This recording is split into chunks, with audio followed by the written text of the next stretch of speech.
In this video, I am going to discuss about globalization. First, let's talk about the concept of free trade. Free trade is the concept of the free flow of goods and services between countries without tariffs, quotas, or other forms of protectionism. Free trade refers to the idea of minimal government intervention in trade and the unrestricted flow of goods and services between countries. The idea behind free trade is that it allows for greater competition and efficiency, ultimately leading to lower prices for consumers and increased economic growth. Simply, the free trade is the government of a country is not involving in the restrictions of imports. The market is free to import or export any goods and services as they need. Let's talk about the policies for free trade. Tariff reductions. Lowering or eliminating tariffs on imports can make foreign goods cheaper for consumers and increase competition for domestic producers. Non-tariff barriers. Removing or reducing regulations and other non-tariff barriers can make it easier for companies to trade across borders. Trade agreements. Free trade agreements between countries can reduce tariffs and non-tariff barriers to trade and create a more predictable and stable trade environment. Export promotion. Governments can provide financial and technical assistance to help companies export their goods and services. Intellectual property protection. Providing strong protection for intellectual property rights can encourage innovation and investment in research and development. Investment protection.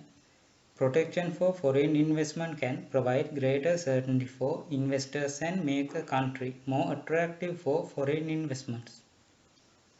Labor and environmental standards, including provision on labor and environmental standards in trade agreements, can help promote sustainable development and protect workers' rights. Protectionist instruments. These are the exact opposite for free trade policies. Protectionist instruments refers to government policies and measures that are designed to limit imports and protect domestic industries from foreign competition. Protectionist instruments can be include tariffs, which are taxes on imported goods, quotas, which limit the quantity of a particular good that can be imported, and subsidies, which provide financial assistance to domestic industries.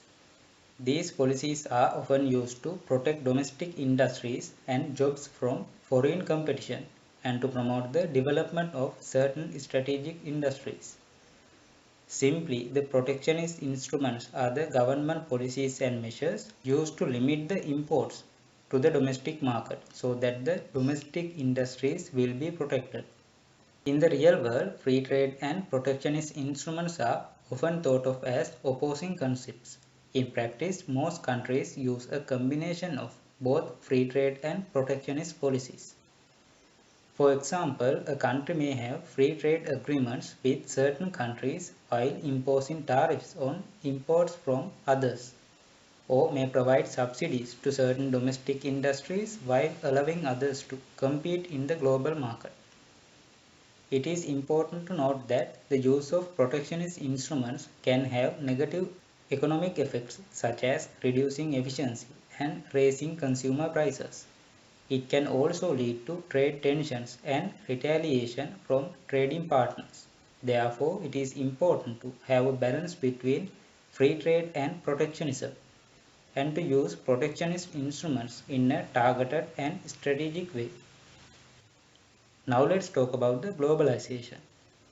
Globalization refers to the process by which the world is becoming more interconnected and interdependent. This interconnectedness is creating a global economy where goods and services, capital and people flow more freely across borders. Here are the key features of globalization. Increased trade. Globalization has led to an increase in the volume and variety of goods and services traded between countries. This has been facilitated by the reduction of tariffs and other trade barriers. Greater investment.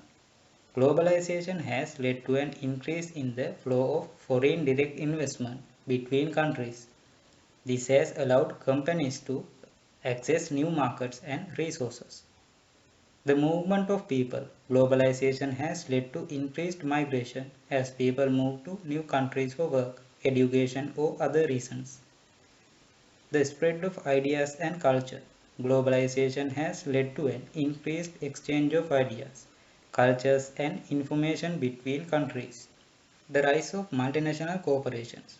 Globalization has led to the growth of multinational corporations which operate in multiple countries, such as Unilever and Nestle.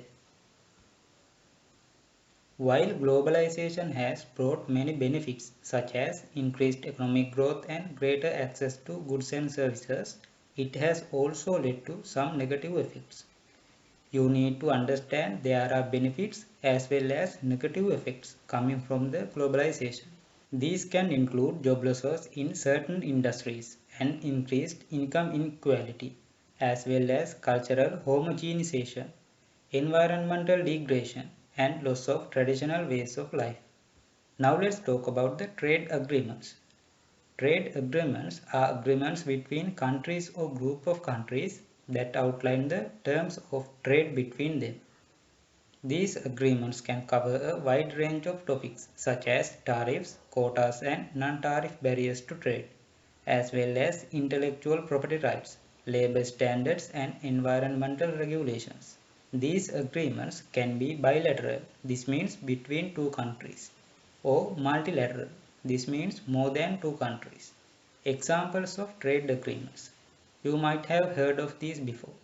The North American Free Trade Agreement NAFTA, NAFTA, between Canada, Mexico and the United States.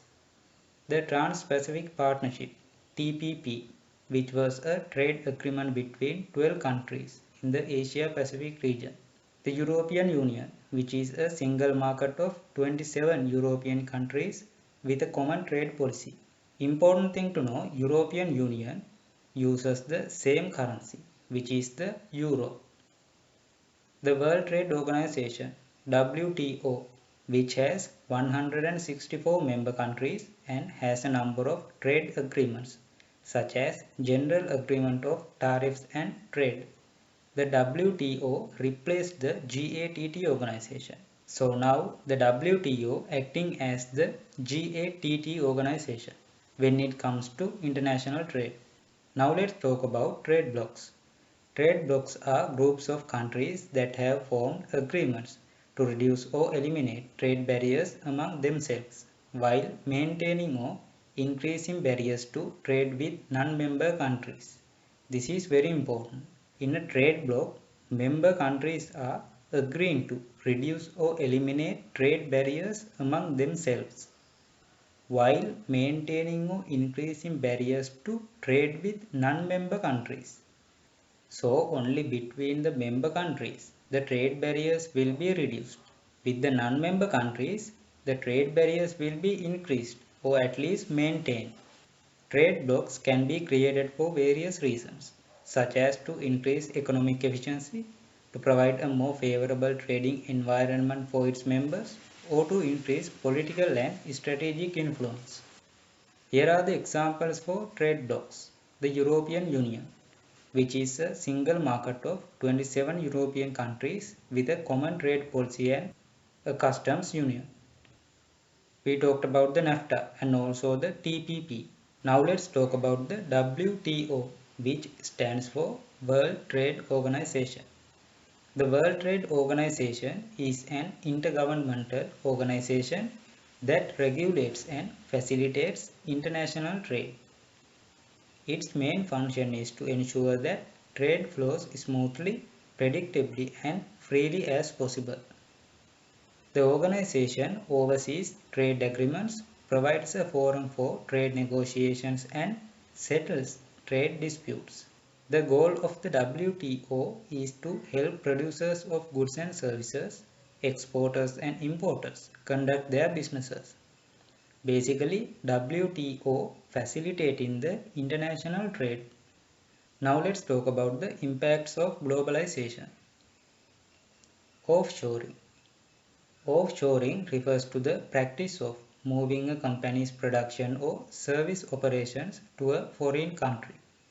This can include manufacturing, customer service and information technology functions.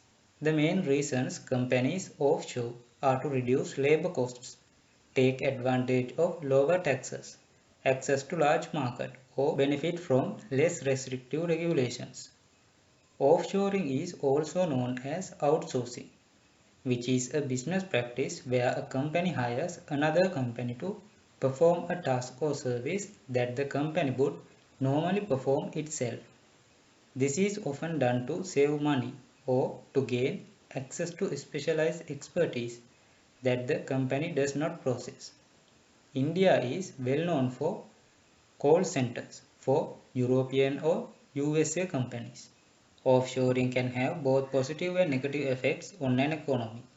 The positive effects include increased competitiveness and efficiency for companies, lower prices for consumers, and increased investment and job creation in the host country. However, offshoring can also lead to negative effects such as job losses and wage stagnation in the home country, increased trade deficits, and negative impacts on local communities. Now let's talk about another impact of globalization.